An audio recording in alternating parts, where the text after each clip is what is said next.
Reading the biblical texts can be a difficult task, as any readings have implications for the modern world, whether religious or political, and history in general is always affected by the agendas of the interpretative community, as is the case for example with national histories.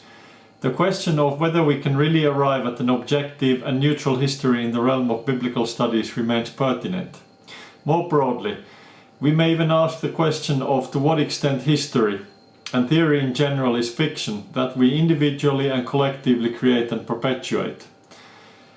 While these points have been made by others already, the issue is in my view nevertheless pertinent enough to be spelled out here, as I am about to begin an exposition of a perspective to interpreting this biblical history that is in at least certain respects new. I can already say at the outset that this perspective is equally affected by present-day concerns, in that it relies on post-colonial analysis, and more specifically, seeing the biblical texts in the light of settler colonialism. This is a particular type of post-colonial analysis that has become increasingly prominent in the past 10 years or so. For example, there is a new book on American settler colonialism that has come out just before Christmas, and that explicitly interprets the whole of American history, that means US history, from the perspective of settler colonialism. But I think there are arguments for this type of analysis for the biblical texts, especially for the origins of ancient Israel, as I will be explicating. And interestingly, I would suggest that it is precisely the work that has been done recently that enables this type of analysis to be applied to the biblical texts, and, as I will suggest here, can enable them to be seen in a fresh light. I will then suggest some explicit, at least potential, contemporary implications of this reading in terms of academics, politics and religion. I will start by making a short review of Pentateuchal studies as it has developed thus far.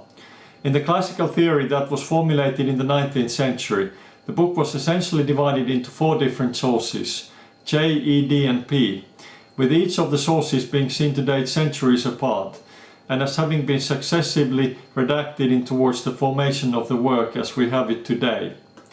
The final version of the work has often been seen as dating from the post-exilic period, in line with the dating of the P source to that time. A key issue here is that the work was seen as having formed in many ways in an almost chance and haphazard way, with its overall message not being particularly clear. At least not at first sight, even if I trust that everyone agrees that it tells the story of the origins of ancient Israel.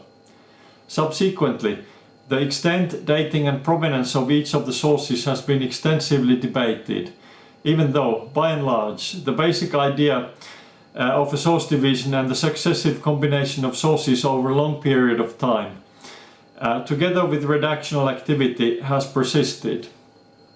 Importantly for our purposes here, whether one should actually not be speaking of a Pentateuch, but rather a Hexateuch that includes the book of Joshua, has also been a matter of debate.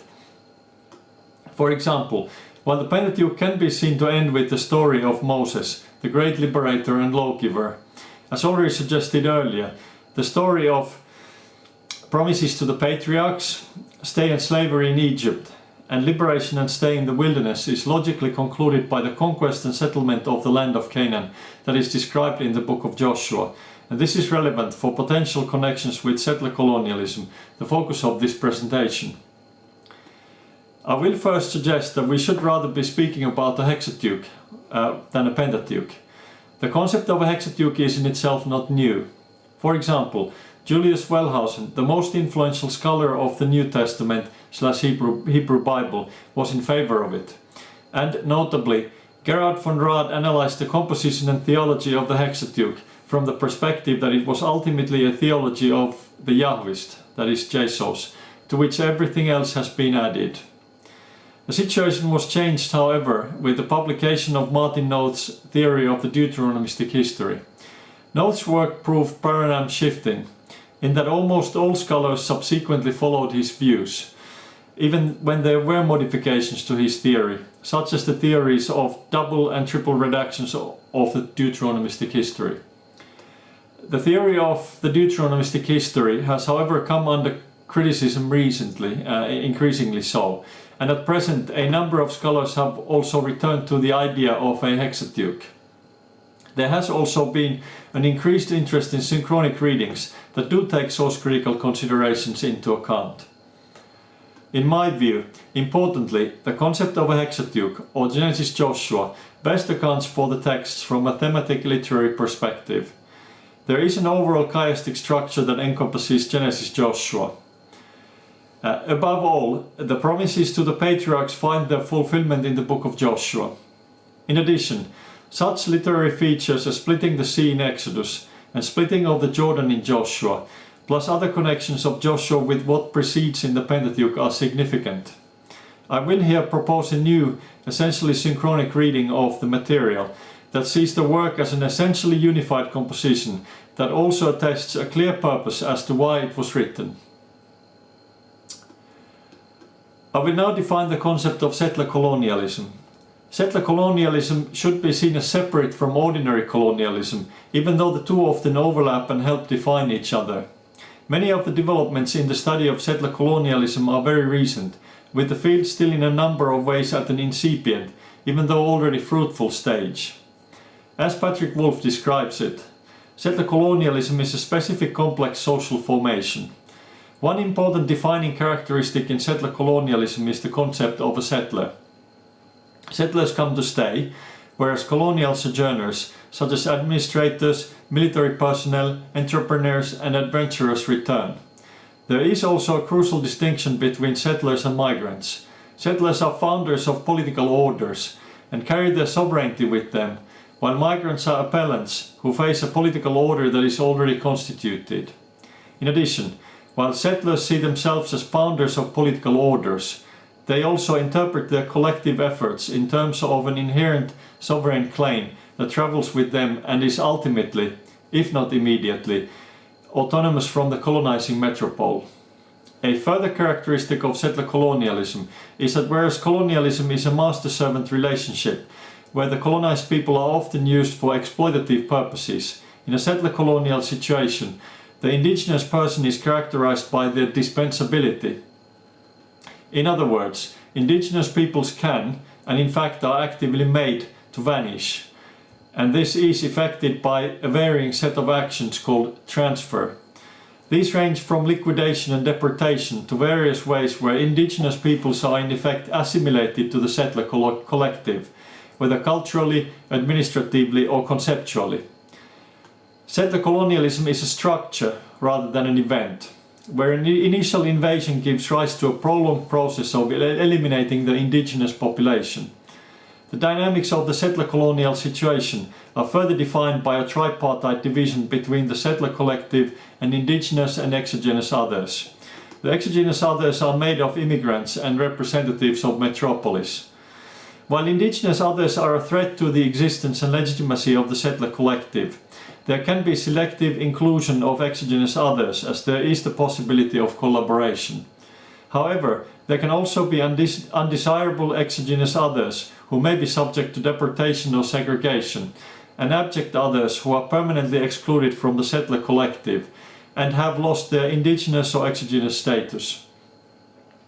A so-called successful settler society, then, is managing the orderly and progressive emptying of the indigenous and exogenous others segments of the population economy and has permanently separated from the abject others. In many ways, the whole process involves replacing an old society or societies with a new one or new ones. In other words, a settler colonial society can also be called a supplanting society.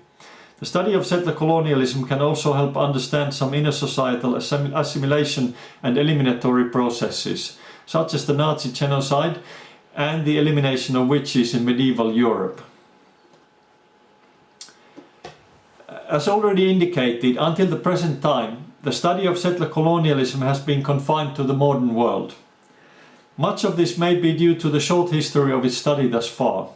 Also, it is fair to say that a number of aspects of settler colonialism can be most easily related to the modern world. For example, as Wolf suggests, the pace, scale and intensity of certain forms of modern genocide that have tended to accompany settler colonialism require the centralized technological, logistical and administrative capacities of the modern state, and that global markets, communications and change of command, together with state protection, was also instrumental for the success of settler colonialism. In addition, racism as an ideology characteristic of modernity enabled distinction, consideration of the other as inferior, and then exploitation, violence and even genocide. One may then ask if settler colonialism is a wholly modern phenomenon, without any attestation or precedent in the ancient world. On a related note, studies of ancient colonialisms have in general paid considerable emphasis on the problem of discontinuity versus continuity between ancient and modern colonialisms. Many of such studies deal with ancient Greek and Roman colonialisms, where the Greek and Roman societies were in the past considered as models for European colonialism, but at the same time, the ancient colonialisms were read based on modern imperialistic and colonial agendas, resulting in distorted images. With newer readings, scholars have increasingly detected situations of colonialism where colonizers and colonized coexist, without any accompanying domination or violence. Also, emphasis is put on analyzing mutual interaction and mutual cultural influence, and even resulting unintended consequences of colonialism. And yet, these studies do also include studies of colonialism by empires, such as the ancient Roman and Inca empires that included coercion and exploitation of the labor of subject peoples as part of their policies. In order to attempt to analyze settler colonialism in the ancient world, we should then attempt to detect features in it that transcend modernity and can also apply to ancient societies.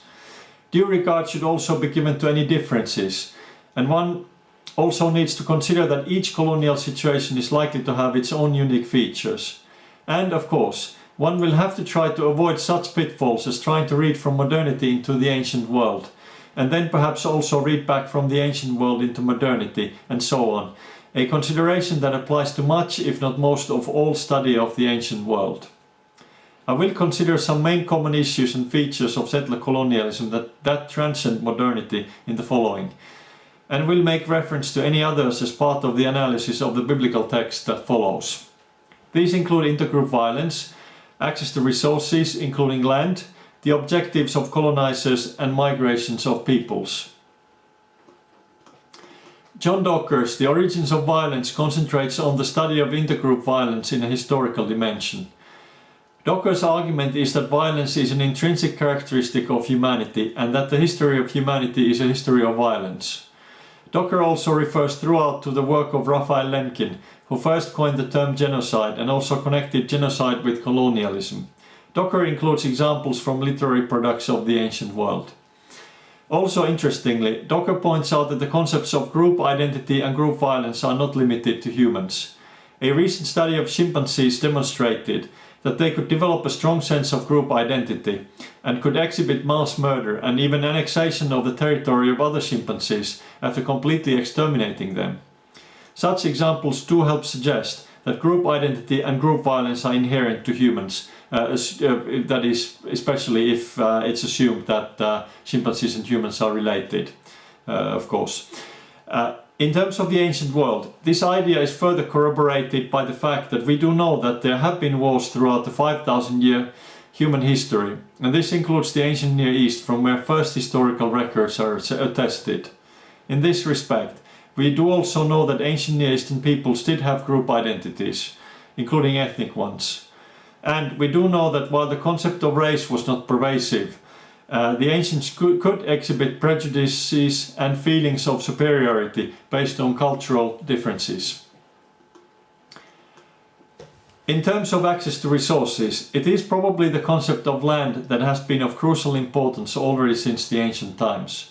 Wars are generally fought to achieve something, and this is typically about access to resources, often territorial ones, even if indirectly. For example, it was typical in the ancient world for a dominant imperial entity to demand taxes or tribute from the subjugated.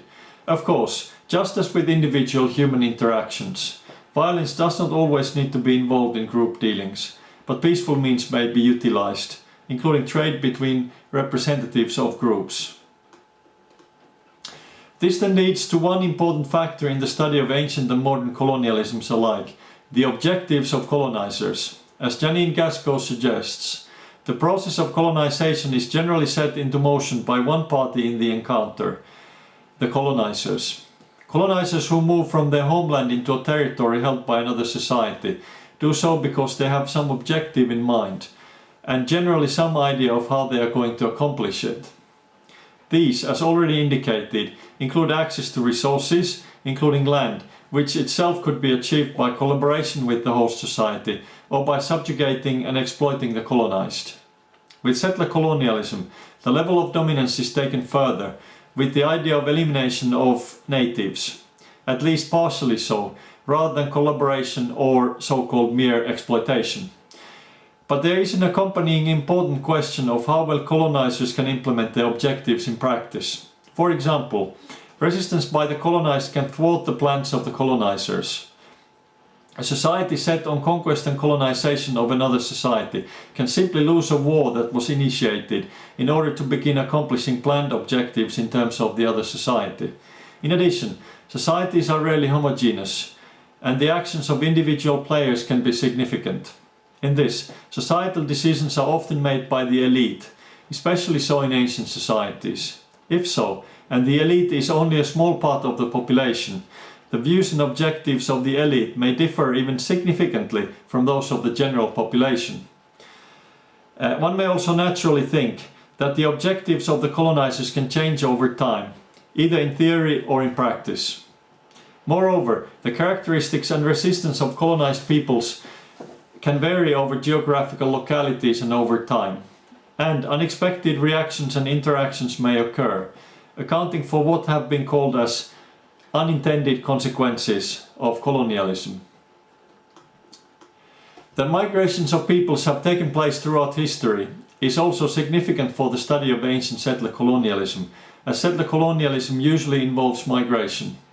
However, as already indicated, the crucial difference is whether the migrants are primarily suppliants who eventually integrate into the host society, or if they become a dominant force in the new society, changing it into their own liking with the sovereignty that derives from them rather than from the host society, in which case they can for classificatory purposes be called settlers. One may imagine that the objectives of the migrants and means available to them to accomplish their objectives are crucial in how the situation plays out.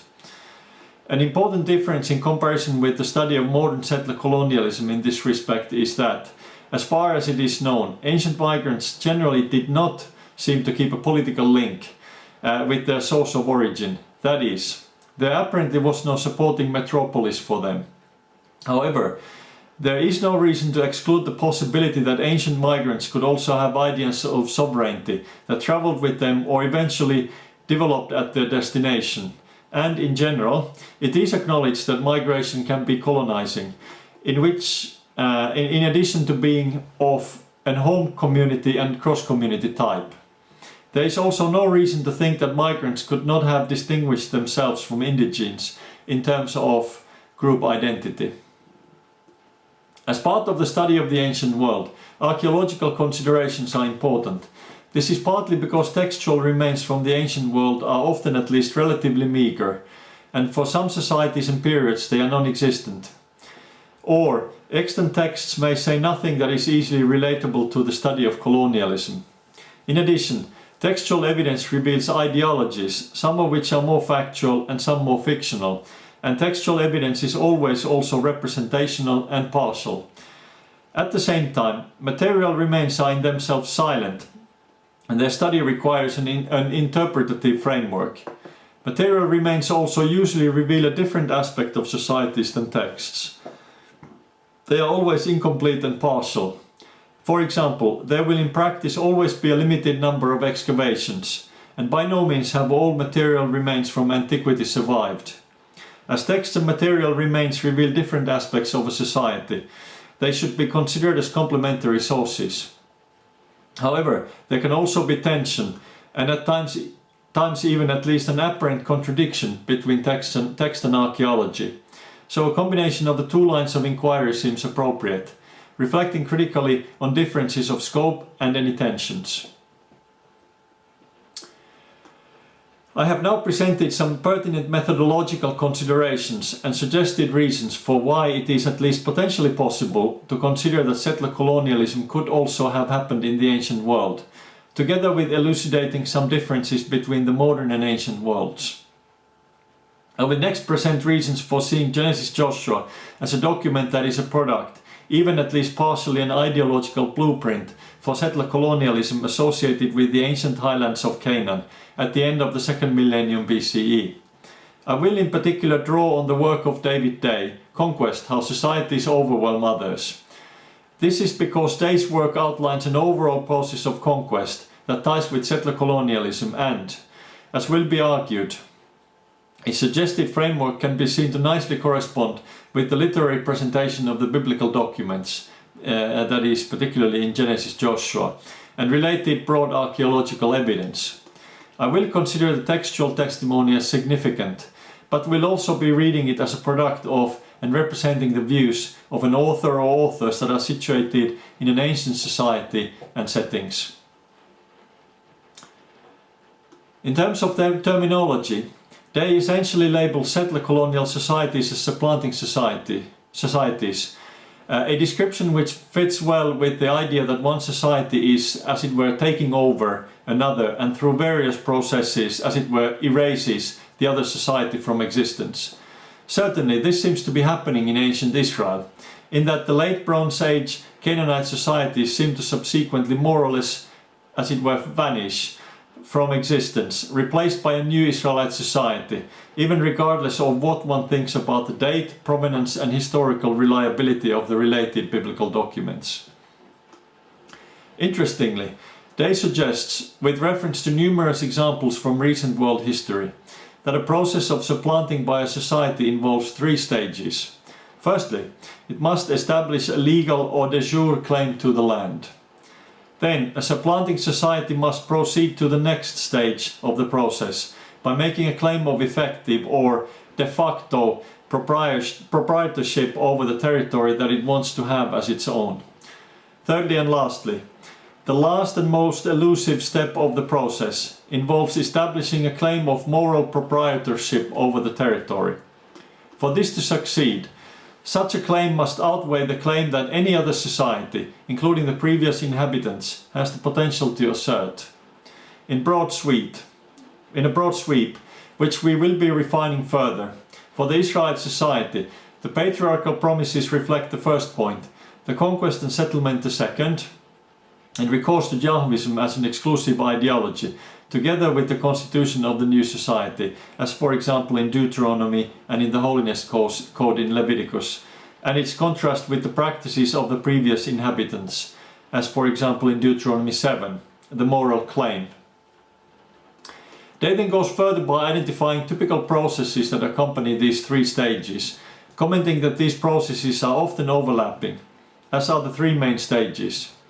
These are staking a legal claim, mapping the territory, claiming by naming, supplanting the savages, claiming by right of conquest, defending the conquered territory, using foundation stories, tilling the soil, recourse to genocide where appropriate, and peopling the land. I will take these as pointers and a framework for the following analysis, with some slight modifications, as some of the features can be seen as slightly overlapping for our purposes here.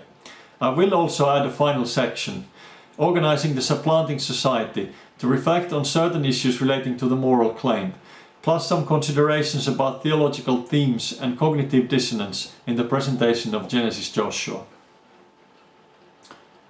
Staking a legal claim. As indicated earlier, an important part of the mindset of a settler colonial or supplanting society is to establish a satisfactory legal claim to the land they wish to make their own. As described by Day, with reference to recent colonial history, such a claim is often marked by a ceremony that the so-called discoverers of the new land enact. For example, the Portuguese typically erected a padrao or stone pillar topped with a cross, together with an inscription, to mark their discoveries and accompanying claims, plus provided markers for navigation on sea routes for the future. Sometimes there were also rituals with the natives that probably were incomprehensible to them due to the differences in language and customs, such as the Spanish practice of recuerimiento or the French ceremony of dressing the natives in French clothes and making them do, in the French view that is, obeisance to the French king. As regards to biblical documents, based on such examples, we may suggest that the stories in Genesis portray the patriarchs as establishing similar claims. Interestingly, the first action that Abraham takes after arriving in the land of Canaan is to traverse the land and then build an altar. And this building of an altar is occasioned by Yahweh promising to give Abraham the land, that is Genesis 12:6-7. While one may dispute the extent to which Abraham is exploring the land in the narrative, certainly by analogy with the examples given, the building of the altar can be considered as a claim to the land by Abraham. The claim is here of course linked to claiming it as Yahweh's land. Interestingly, the place for the first recorded altar is Shechem, and we can now understand much of what is happening when the Israelites are instructed to build an altar on Mount Ebal in Deuteronomy 20:27, itself of course located next to Shechem. The act of building, together with the accompanying ceremony prescribed by Deuteronomy 27:9-26, is described as having taken place in Joshua 8:30-35. What we have here is a ceremony of conquest and supplanting by a new society that harks back to the patriarchal promises in Genesis. The descriptions also reinforce the interrelatedness of Genesis, Deuteronomy and Joshua, and arguably Genesis-Joshua as a whole. There are further connections that potentially fit this scheme. It would appear that Bethel was an important locality in early Israel, as attested for example by Judges 19-21 and 1 Samuel 7. This fits with the tradition of Abraham having built an altar there, Genesis 12:8, and even if it's strictly speaking a little bit outside of Bethel, and Jacob erecting a pillar in response to a theophany in Genesis 28:10-20.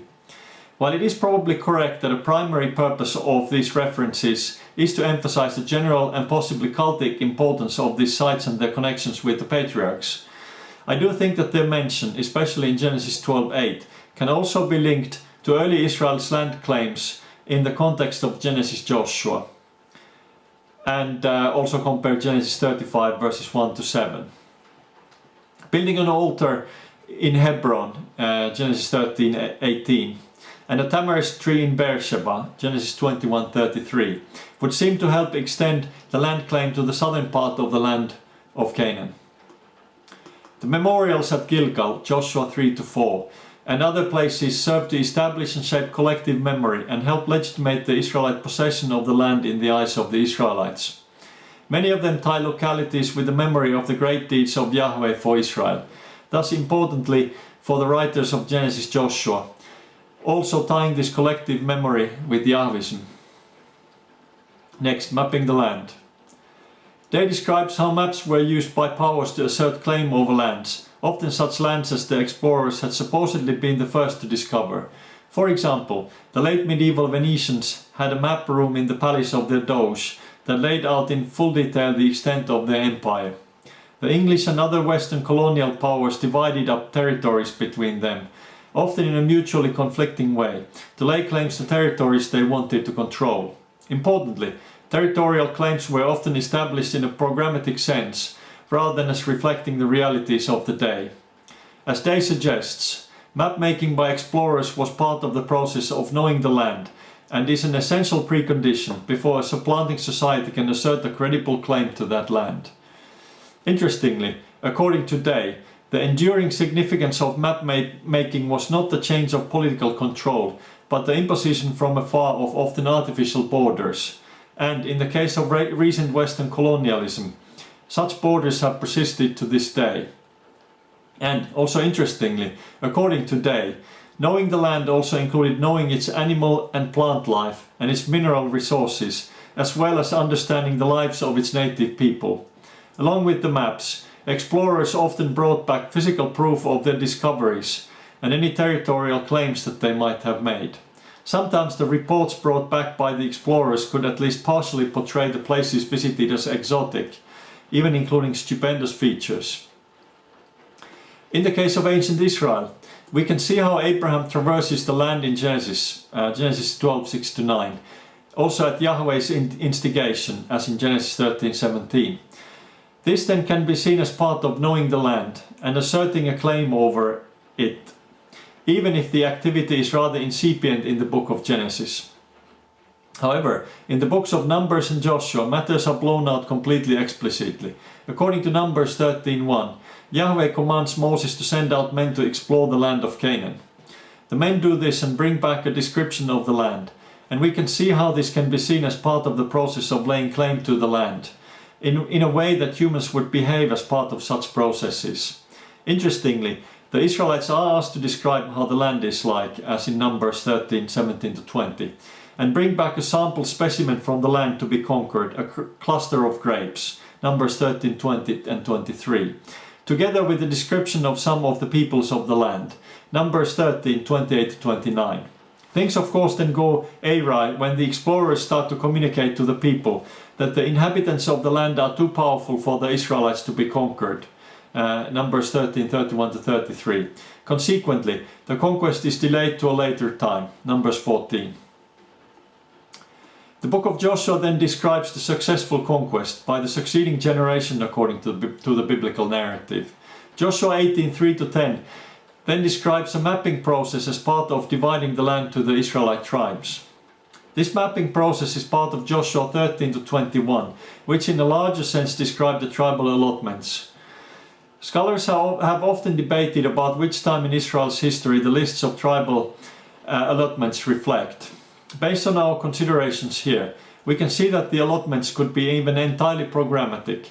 While such a programmatic vision could have arisen at any time in Israel's history, based on comparative parallels from conquests in world history, the vision would fit particularly well in a period of early Israel when these territories are not yet in the control of the Israelites, but are desired to be so. Also, as Joshua 13-21, see especially Joshua 13:1-7, and other biblical documents, see especially Judges 1, and archaeological evidence indicate that the Israelite settlement and control started from central, eastern and northern highlands, and it expanded out from there to include lowlands in the later course of Israel's history. In this case, the programmatic vision was eventually fairly successful, even though it appears that the Israelites had at most only partial control of, for example, the Philistine areas in the southwestern lowlands. The process also seems entirely conceivable in light of comparable processes of conquests in world history. For example, in the case of early America, the whole of the area of the initial 13 colonies was eventually conquered by the settlers only during the American Revolution, after having been claimed by their leaders already in the 17th century. The settler colonial vision was then of course expanded to the whole of the continent by the leaders of the early American Republic, and this vision proved to be successful.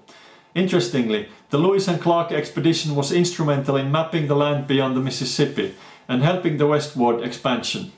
On the other hand, whites did not drive out all blacks in South Africa, but controlled them, most notably by the apartheid regime of the 20th century. So again, in view of these few examples already, we can suggest that an early Israelite vision did partially succeed, until it of course was then defeated by, for example, the Assyrians and the Babylonians. A parallel also exists in known late Bronze Age Egyptian visions of territory, in that they include programmatic features. This discussion then also suggests that the lists of the Levitical towns and cities of refuge, Joshua 20-21, that are part of the tribal allotments could easily have been programmatic. Considering the lack of textual and archaeological evidence from the locations described especially in Joshua 21, for Levitical towns that is, it seems difficult to make further historical conclusions about the materials. Next, claiming by naming. Day describes how the Western colonial powers in particular used naming localities as part of their claim of making the new land they settled into their own. But this practice was not confined to Western powers. For example, the Japanese renamed the Ainu island of Ezohi as Hokkaido, On the other hand, according to Day, in some cases newcomers may consciously appropriate names from pre-existing inhabitants. In the case of early Israel, it appears that there are occasions when the Israelites rename places according to the biblical documents. This is the case with Gilgal, Joshua 14:15, Hill of Foreskins, Joshua 5:2-3, Valley of Achor, Joshua 7:26, Hebron, Joshua 14:15, 15:13, Judges 1:10, Debir, Joshua 15:15, Jerusalem, Judges 19:10, Bethel, Judges 1:23, Dan, Joshua 19:47, Judges 18:29, Havoth Yair, Numbers 32:31, and Noba, Numbers 32:42. The reason for relatively few renamings in the Israelite case doesn't seem immediately clear, but one possibility could be that the Israelites saw themselves as returning to a land promised to their forefathers, and therefore they would not need to have seen it necessary to rename extensively. For comparison and contrast, in the explicitly religious sphere, the Israelites are commanded to erase even the name of the gods of the previous inhabitants. See Deuteronomy 12:3. Instead, the name of Yahweh is to be established in the land, and in the chosen place in particular, Deuteronomy 12:4-31, which then serves as a central place where all offerings are ideally brought to, and where the people go to worship 3 times in a year. Perhaps we may then tentatively suggest that, at least in the mind of the authors of Genesis Joshua, instead of naming places, dedicating the land to the name of Yahweh is paramount. Next, foundation stories. According to Day, a foundation story can provide a potent means for a supplanting society to establish the legitimacy of its occupation in both the minds of its people and the minds of others, while linking people in ways that they find meaningful to the particular land that they happen at the time to occupy. Often the conquerors in reality incorporate symbols and elements from existing peoples to achieve this. For example, the various conquerors of Byzantium in the 1st and 2nd millennia AD sought to use its relics and historical buildings as part of their claims to legitimize their hold of the place. Or the Spanish included the symbols and stories of ancient Mexico, in addition to looking back to Spain as part of the process of supplanting in Mexico. A supplanting society may also have a pre-existing association with the land it seeks to occupy, as with the Macedonians in the Balkans, or the modern Israelis, of course based on the biblical documents themselves. In terms of ancient Israel, clearly the Bible indicates, in the book of Genesis in particular, that the land was promised to the patriarchs, and this theme runs through the whole of Genesis Joshua one way or another. See for example Exodus 3:16-17, 4:5, Deuteronomy 1:8, 6:10, 9:5, 29:13, 30:20, and also compare Numbers 13 to Joshua 1, 2 and 12 for example.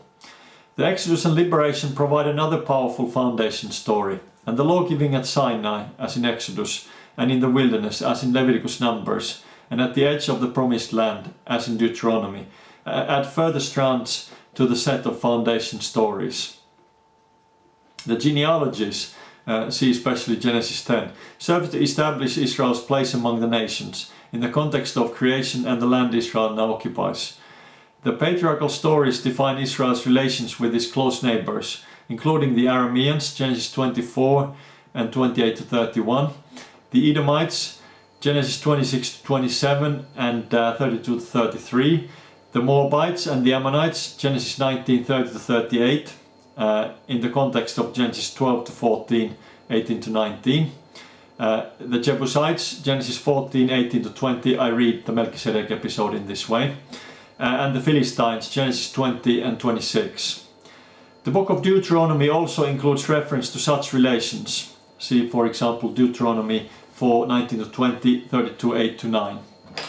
All these can be read to serve the purposes of the writer of Genesis Joshua of legitimating the conquest and possession of the land of Canaan, based on an orderly account of Israel's place among nations, and even as Yahweh's people among other peoples who may serve other gods, tying with history and the divine purpose of Yahweh.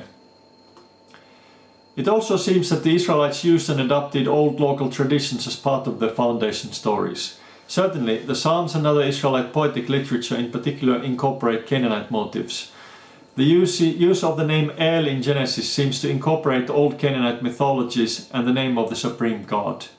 However, even the legal materials incorporate older non-Israelite traditions, having parallels, for example, with Hurro-Hittite traditions of the 2nd millennium BCE, and the possible, even likely, existence of Hurrian names in Genesis Joshua, which otherwise seems to suggest the possible route of transmission of such traditions to the land prior to the arrival of the Israelites.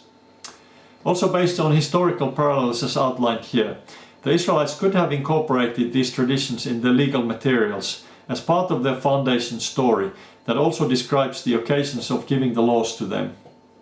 All this fits with the general idea in recent scholarship that colonial processes are not unidirectional, but that colonizers are themselves also influenced by the colonized. Next, supplanting the savages and the genocidal imperative. Day describes how indigenous inhabitants are generally portrayed as of lower worth by conquerors and supplanters, and this also provides a moral legitimation for conquerors and conquests. And it is typical that the indigenes do not fit settler colonial vision of the supplanting society, often as their existence simply stands in the way to the bold plans. And this provides much of the backdrop for the so-called genocidal imperative, which is typical for settler colonial societies and supplanting societies in general. Milder alternatives to genocide include expulsion and assimilation, where assimilation is often forced. Interestingly, it is fair to say that assimilation may amount to destruction, especially if it is forced and can thus be genocidal. Naturally, expulsion means the destruction of a society and its people from a certain place, and can thus, in my view, also be considered genocidal. In the case of early Israel, the idea of the lower worth of the inhabitants is already grounded in Genesis 9:25, where Canaan is cursed. As already indicated, the strand against the Canaanites continues in the book of Genesis, even if in a slightly muted form. See for example Genesis 24:3, 37, 28:1, 6, 46, and possibly for example the Sodom and Shechem stories in Genesis 18-19 and 34. It then becomes more full-blown from the book of Exodus on. See for example Exodus 33:2, 34:11, finding its most expressed and severe form in Deuteronomy, especially Deuteronomy 7, and compared Deuteronomy 20:17, that falls under the genocidal imperative, and this genocidal imperative is then described as having been partially carried out in the book of Joshua. In agreement with the stories of Genesis and Israel's place among the nations, supplanting and the genocidal imperative really only apply to nations existing in the land promised to Israel, and not primarily to nations around Israel. See especially Deuteronomy 20 and compare Numbers 20:14-21 and Deuteronomy 2 verses 2-9 and 19. Thus, as already noted, the process of supplanting may involve a combination of genocide, expulsion and assimilation. It is then easy to see in this light that texts attesting the genocidal imperative and expulsion should be seen together and not as separate. As for assimilation, the rhetoric of the biblical documents is in a sense expressly against it. See for example Deuteronomy 7:3, Joshua 23:12-13. Much of the rhetoric directed against assimilation stems from religious motives. In contrast with modern colonialisms, no particular express racism seems to be involved, even if, as already indicated, the Canaanites are seen as being accursed by the biblical documents since the time of their forefather, Genesis 9:20-26. But in reality there could be assimilation even according to the biblical documents. For example, the mixed multitude in Exodus 12:38 and Caleb the Kenizzite in Numbers 32:12, Joshua 14:6-14, probably Rahab in Joshua 6 and the Gibeonites in Joshua 9. Aliens could also join Israelites as exogenous others if they followed Yahweh under the Israelite societal rubric. For example Joshua 8:33, Leviticus 17:8 and so on.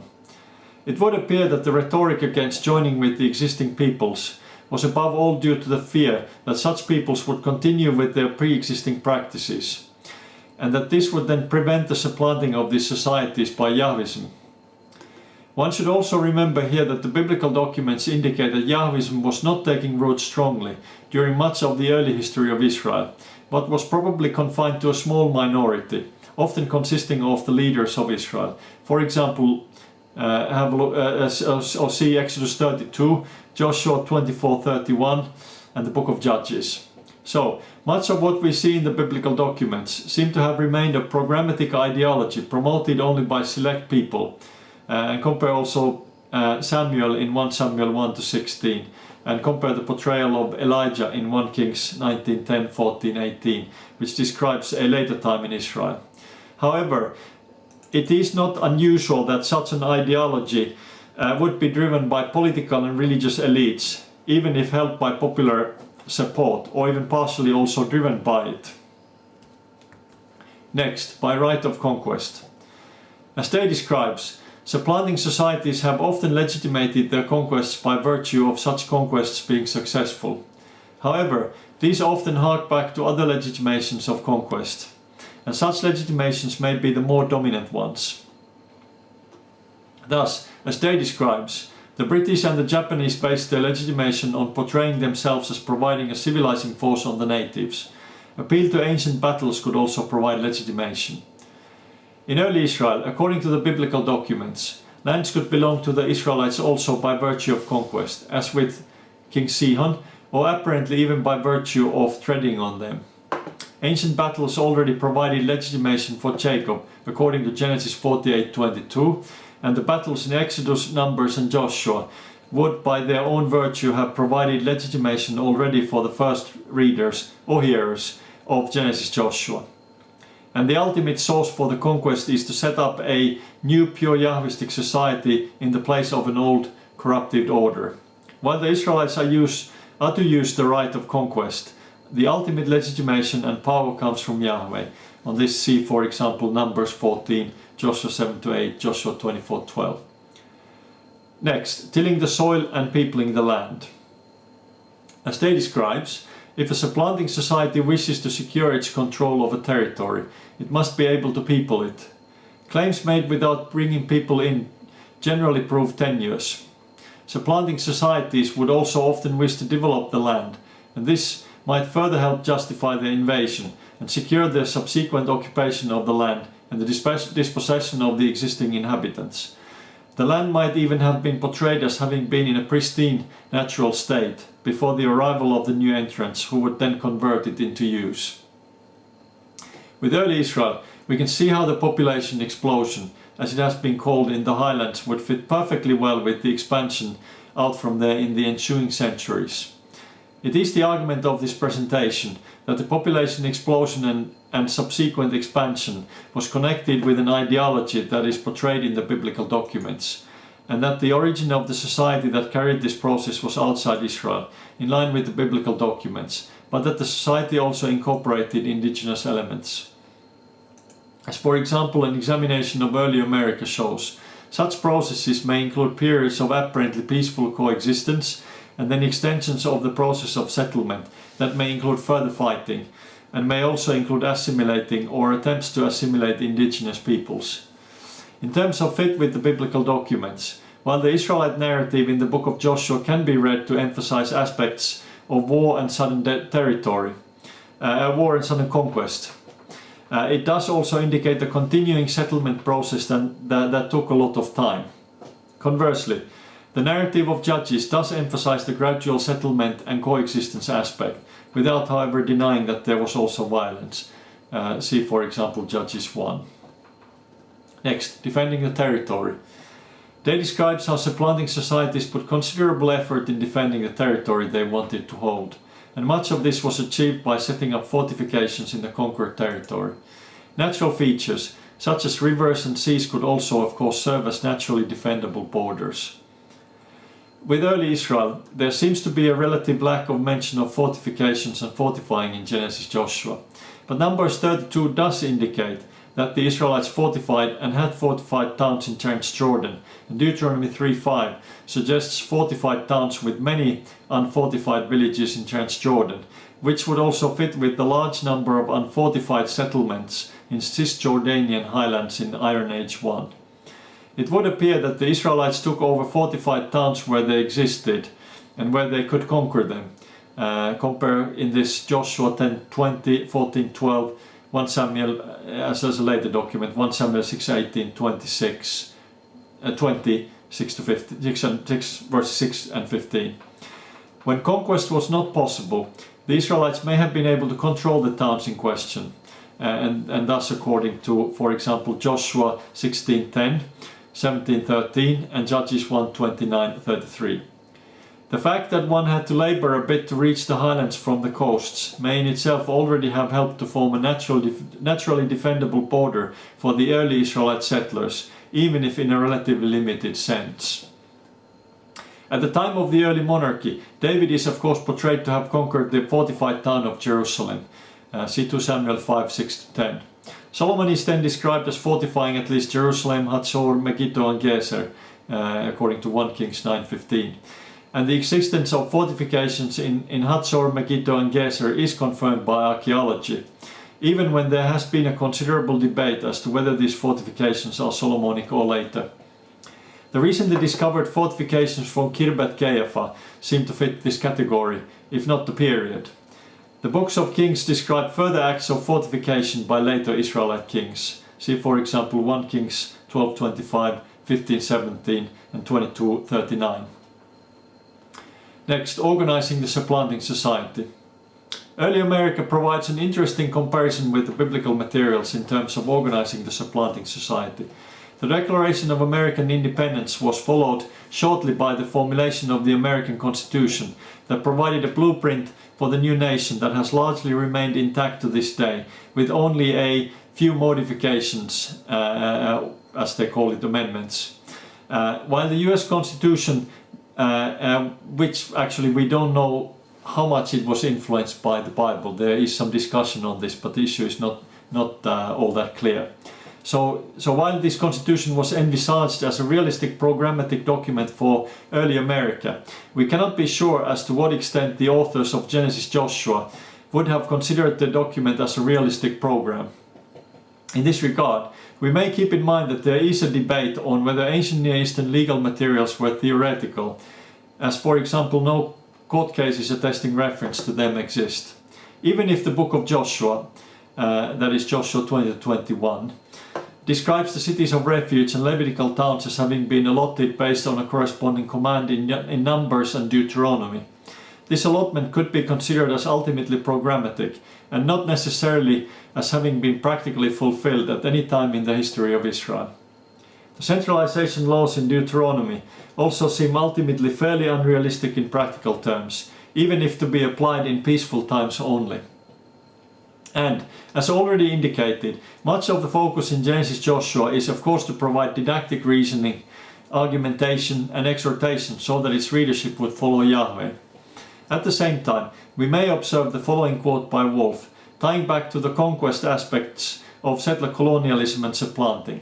Settler colonialism has, as observed, two principal aspects, not only the removal of native society, but also its concomitant replacement with settler institutions. This latter positive aspect involves the establishment and legitimation of civil hegemony, a project that would be pointlessly complicated by the openly irregular slaughter of people who can no longer have the capacity seriously to obstruct the formation of settler society. The logic of elimination is not simply killing for its own sake, but elimination for a purpose and by a variety of strategic means. In addition, eliminatory strategies all reflect the centrality of the land, which is not merely the component of settler society, but its basic precondition. And the centrality of the land surely also applies to the positive aspects. In this way, the overall ancient Israelite strategy and message attested in Genesis Joshua becomes quite clear. Next, the promise fulfillment theme and cognitive dissonance in Genesis Joshua. We already suggested in the beginning of this presentation that Genesis Joshua has previously been analyzed in terms of a number of its explicitly theological themes in biblical scholarship. Much of that relates to the rest that Israel is to achieve with Yahweh dwelling in its midst, in the land that Yahweh has promised to their forefathers. This vision is seen to come to fruition at the end of the book of Joshua, with the tabernacle whose building is described in Exodus 25 to 40, and which otherwise occupies a central place in the narrative of Genesis Joshua. Erected in the midst of Israel. See Joshua 21, 43 to 45, 18:1, and compare Joshua 22, 29 and Joshua 24. This itself also tying to the idea of a restoration of creation.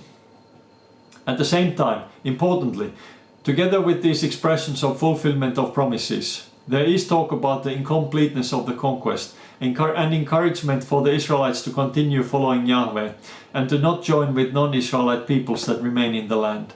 See Joshua 13, 1-7, Joshua 23. Many commentators have seen these two, at least apparently contradictory viewpoints as puzzling and difficult to interpret. However, from the perspective of settler colonial studies, it is typical that settler colonial societies generally somehow wish to, as it were, disavow their violent origins.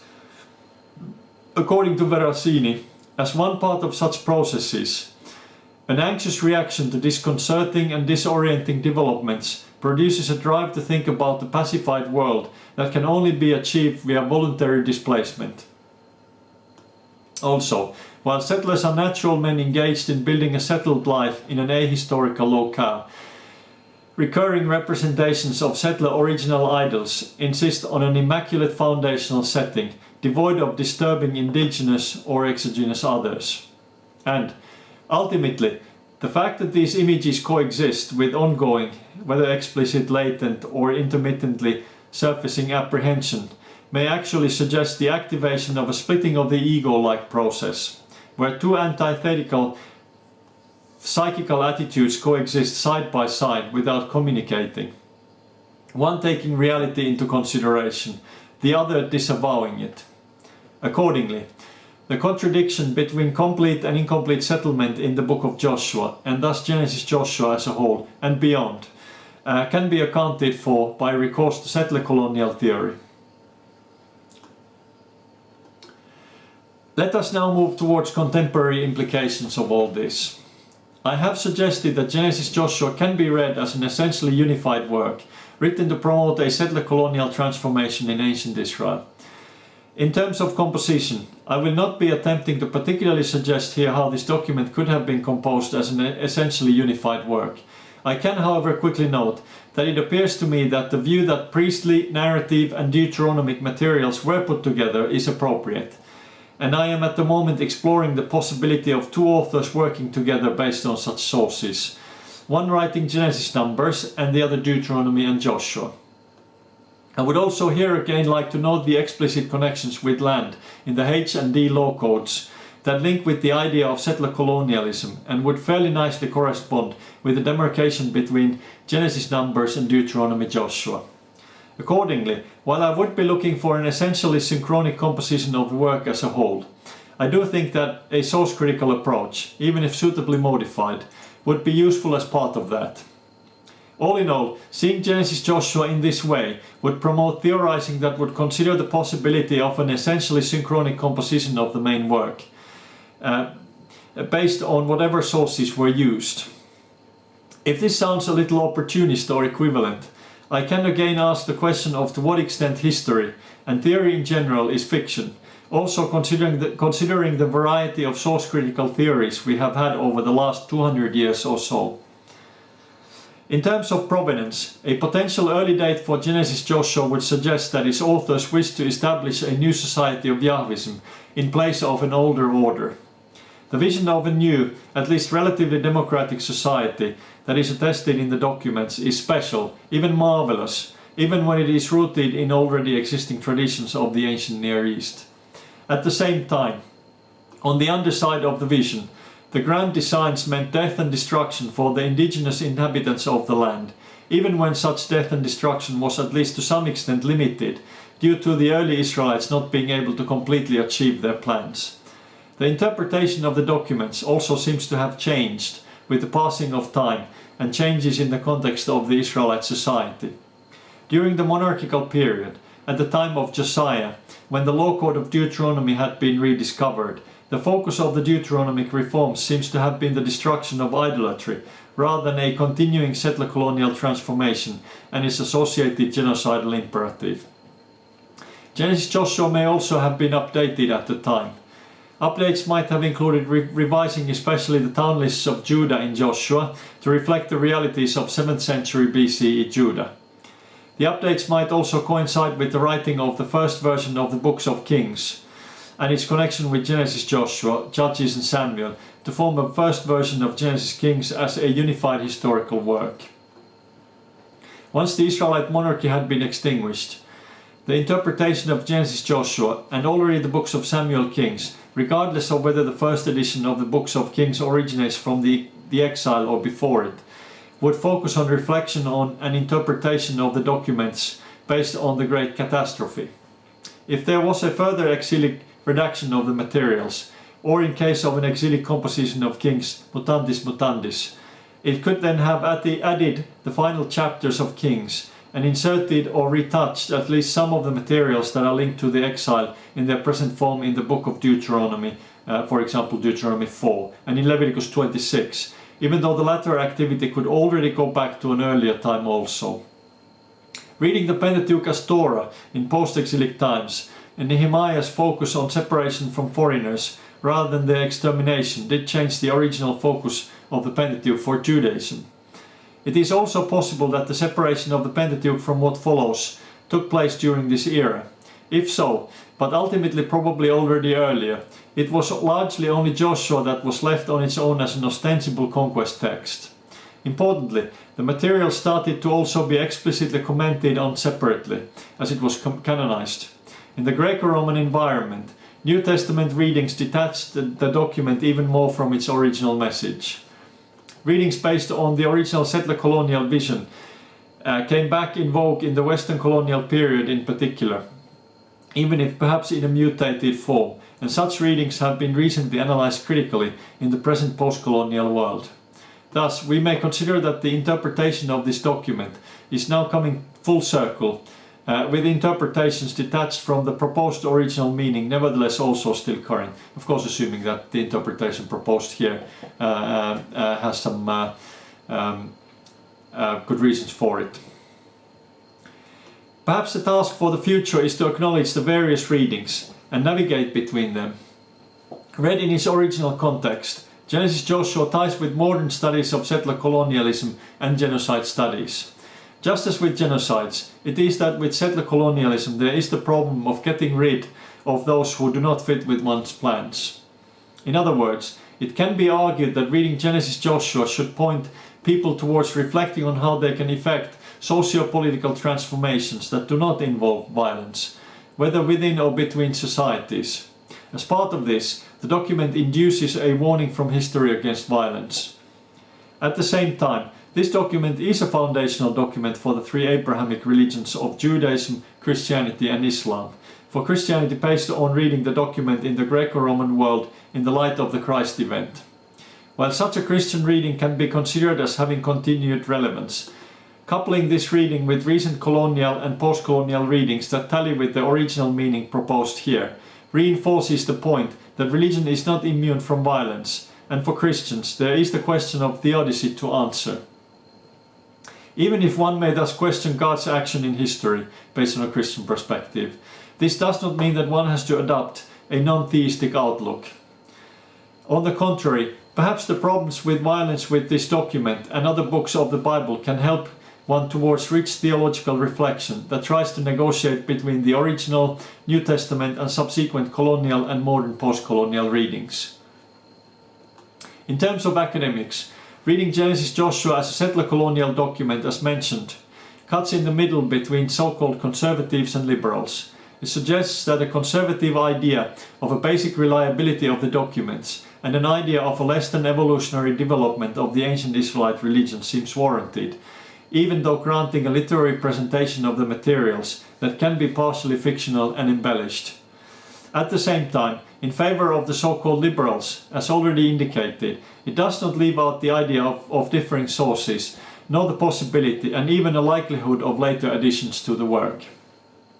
In addition, it does easily account for the violent characteristics of the texts, something that neither conservatives nor liberals are often willing to face, even when it is true that post-colonial and minimalist readings do interact with these.